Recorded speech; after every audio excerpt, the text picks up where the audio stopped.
19.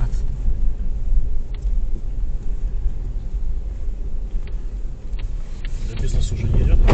Бизнес идет, просто я сам не хочу. А, понял. Я посмотрел, обклеенные. Да, желтый специально, комфорт плюс. Да я понял, да. Пожалуйста.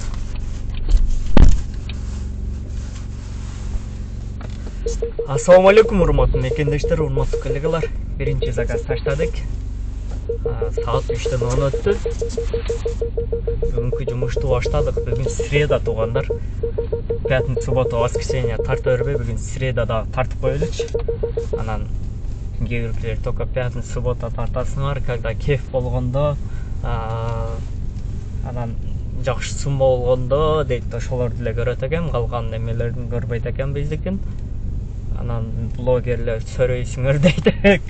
Именно такси тарткан тармактарды или начинающий блогерлерди.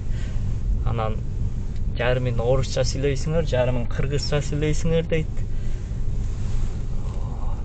Как будто бизге эжекеле болгонсуп или агай болгонсуп тил бизде. Адам билбейм эмне дештим агачы. Ал өзүң айтмакчы, интервьюсунда көрдүм, өзүң айтмакчы, Алланын айтканы болот. Алланын айтканы болот. Биринчи ошол ГАИ боюнча, налог боюнча штрафтар. Анан биз тарткандар боюнча айтып кетсем, билгендерим, чорный список баягы регистрация анча билгендерим айтып кетсем. Анан ошондой эле адамдарды жаныбарга такагандар. Ошондо биз не деп коет, только өзүбүздү ойлогон арстан дейби, жолборс дейби, ошого окшош экенбиз. Только өзүбүздү ойлойт экенбиз. Минус жактарын типа Путин акам бере тургансып, ремонтуна, штрафына, дагы анча расходторуна, детип болсоң ояк-буяк ремонтторуна, машина бузулган ремонтторуна, ошолоруна Путин ака бере тургансып. Анан 5000 штраф коюш керек эле, мына бир штрафым бар эле, ошону төлөп коюш керек эле. Азыр көрсөтүп коеюн.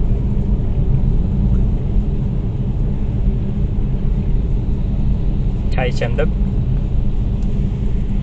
деп 5000 где-то 400 сом чай ичтим, 5400 сом чай болуп калды. Анан ошондой жактарын тең күлгүм келет да.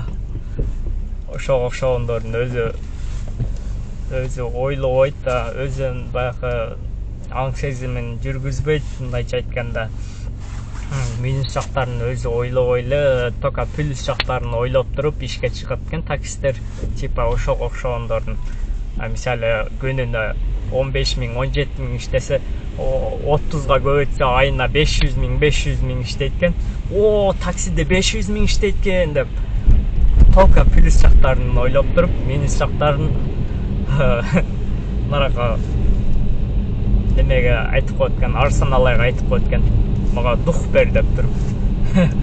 Ошондо ойлойт экен да адамдарчы. Анан ГАИлер дагы билбейм, кайсы ГАИ сурады, мен ушул маалга чейин такси кылып келем 2017-ден бери. Биринчи алганда деле аз-маз иштеп, таксиге иштеп туруп эле сразу выкуп алгам. Kia Rio выкуп бар эле 2013, сразу выкуптан баштагам мен. Мени көрүп көп эле выкуп алган. Kia Rio выкуп алдым, Camry, одан Kia Rio миндим. Onu тапшырып, кийин азына BMW-га өттүм, билесиздер. Көп мени көрүп ошол выкуп алган. Мен билем, потому что мен видео тартып атып, көп айтып калат, ушул анан өзүм дагы жолугуп калам. Ушу сен видеолоруң көрүп дейт, мен да выкуп алгам дейт. Сенин камерың көрүп, мен да камера алдым дейт. Нак айткандар бар, мен көрсөткөндөр бар. Ошо камераны дагы мен сени көрүп камера алгам, мына камераны чыгарып атам, азыр сатып атам дегендер бар. По факту айтыш керек да, по факту. Анан ГАИ ушундай сурады, ушундай телефон текшерди, ушундай айтып атат. ушундай блогерлерден көрүптүр, клиенттер сурап атат, клиенттер сураса деле сен айт да ошол минус жактарын айт да, сен деле ооба иштеп атам мынча деп айтсаң, конечно ойлойт да, олар деле неме эмес да, көкме эмес да. Ойлойт да.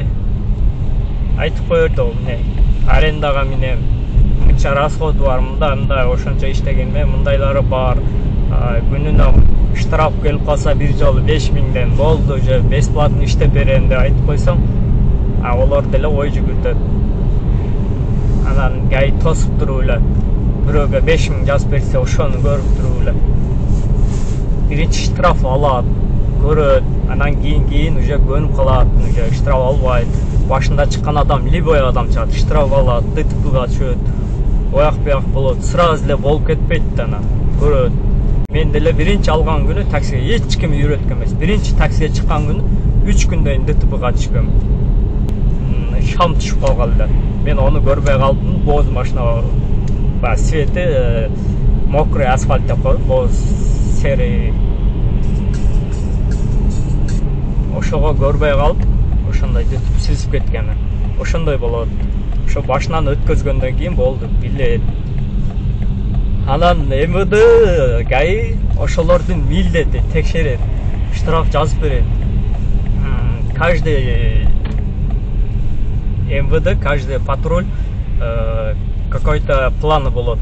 Ошо по-любому жазып берет. Не хочешь кош, не хочешь пош жазып берет. Жарым орусча, жарым кыргызча түшүндүрө албайсыңар, кээ биркилерди айта албайсыңар дейт. Мындайча айтканда умный сезет экен. Анан тилди сен берген эмессиң.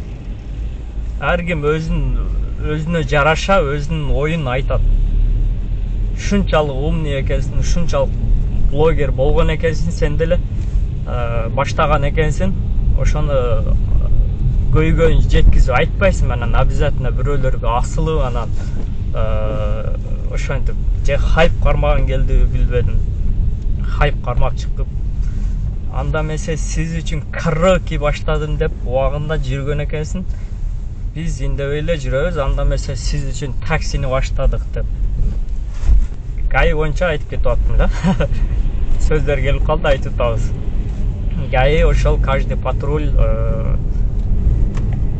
план болот. Каждый штраф жазып бергенде алардын акысы бар.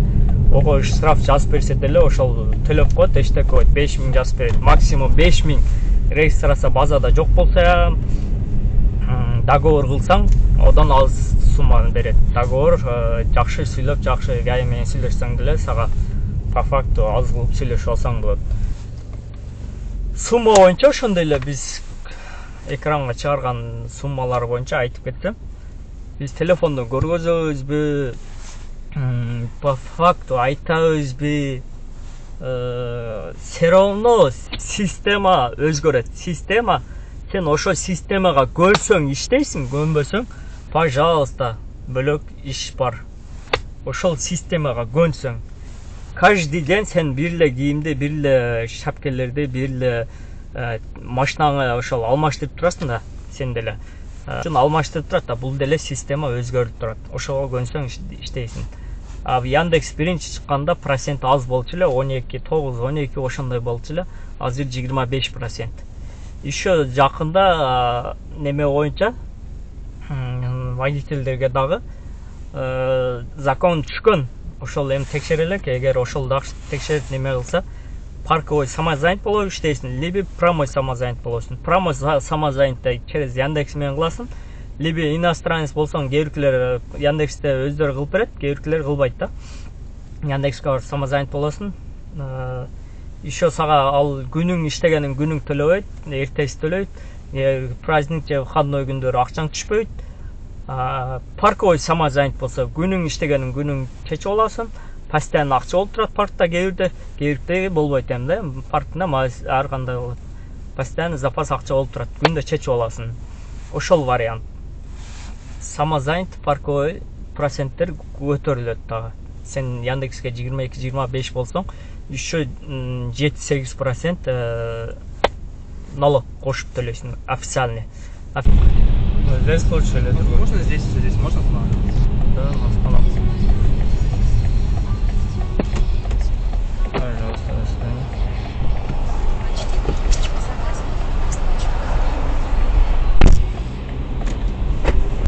Бутова жакка келип калдым. Бутова алтырылды карап, домойго чыгып кеттим. Бул жакта заказ областта экен, арзан болот.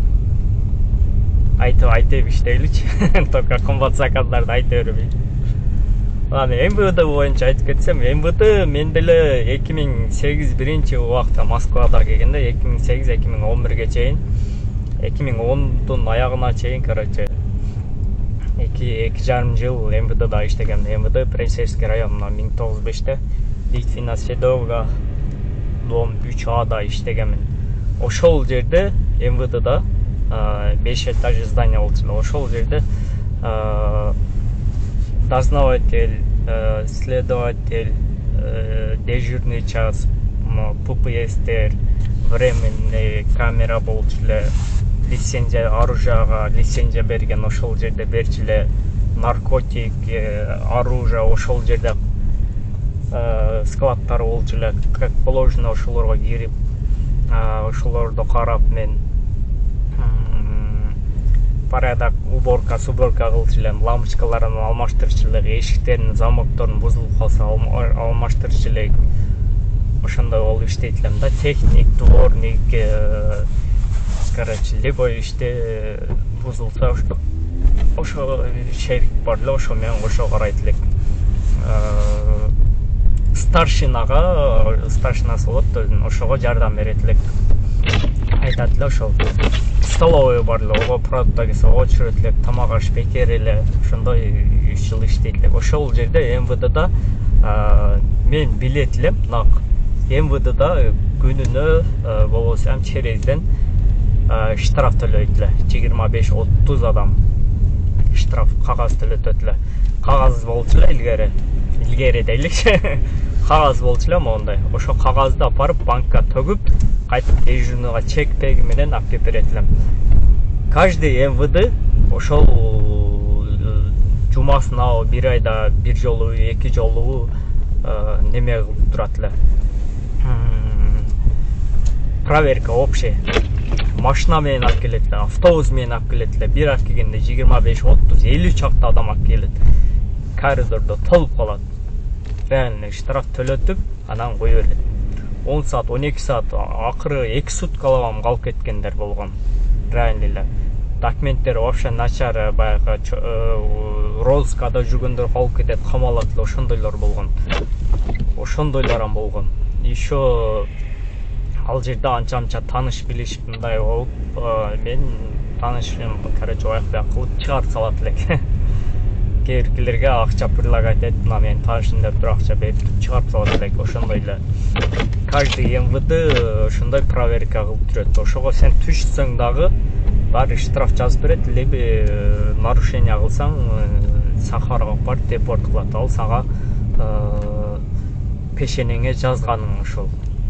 Бул жакта миграция ошондой болот. МВД милиция постоянно текшерип турат ошондой.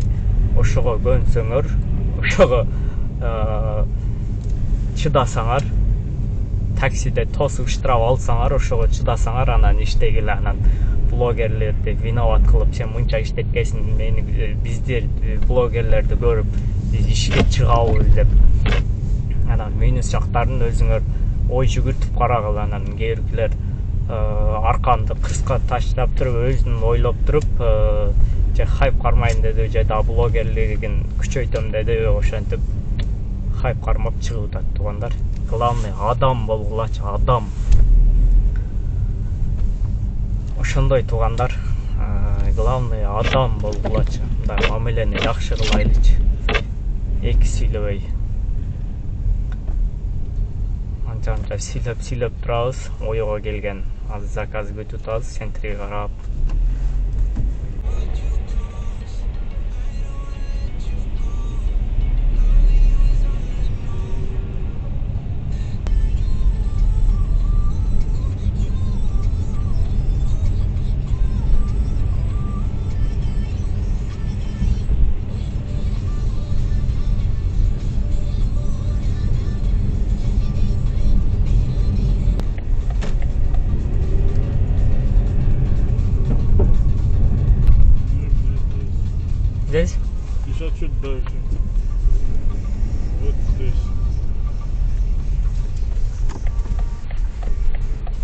пожалуйста.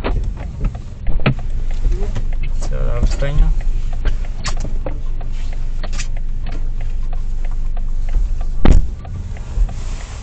Туғандар 2 саатта келдім, 2 саатта айтып қойын, анан 1 сааттық заказдарды осы айтпайсыңар екен, пробканы айтпайт дейсіңер деп. Мынаки 2 саат, 1 саат 59-25 секунд. 2019 рубльге ботова жақтан жақты заказ болып қалды. Анан как будто Москвада пробка билбей тұрған сөйлдер. 300 рубльге 1 саат тұрғандарды айтпайсыңар деп. Как будто бір соны пробка қылғансып блогерлер пробка қылғансып, как будто блогерлер айтпаған үшін ұзақ пробкада тұрғандарды, как будто блогерлер бардығын айтып бере тұрғансып.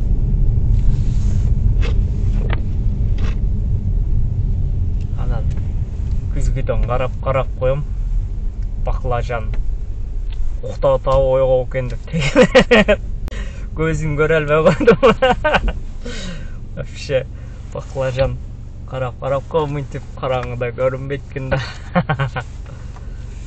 Режим домой, все дейді.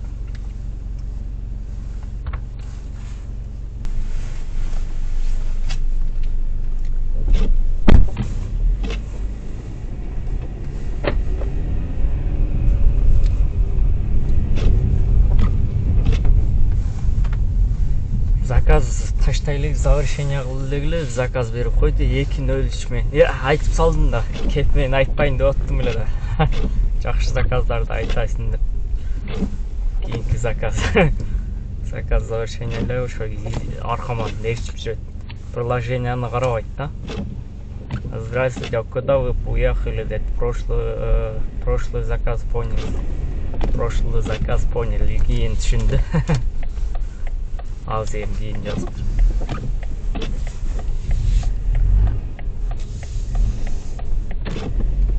Домның арт жағына таштадым. Бұл жағында Лесная улица 9, Лесная улица 7-де заказ берді.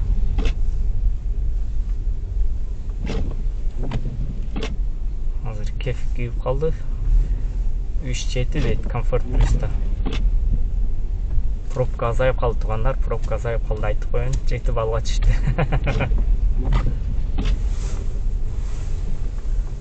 На место. Тверская 22 дейді, короткий. Здравствуйте. Я еще не понял, почему так кругом нарисовала. Ну, там заказ были у меня. Тверская 22, да? По делам футбол барлы, ошол жака по делам койсом, азыр бир заказ берди. Центрден Петровка улицадан Казакова улицага. Могу үстүмдө камера турат. 1500 штраф келет. Клиент жок. Үстүмө турат. Клиентке жазып койдум, можете быстрее, тут нет парковка деп.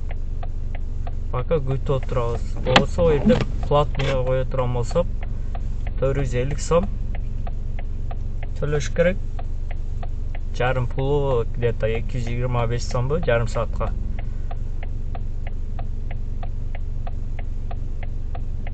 Беш минут бесплатный, андан кийин уже платный бар, жарым саат төлөш керек. Кийин минутасын эсептеп туруп акчаны кайтарып берет да. Парковкаданчы. Азыр менде парковкада эч канча акча жок. Салыш керек. Уже выхожу деп жаздыр. Здравствуйте. Здравствуйте. Кресло подвинуть. Оно до конца.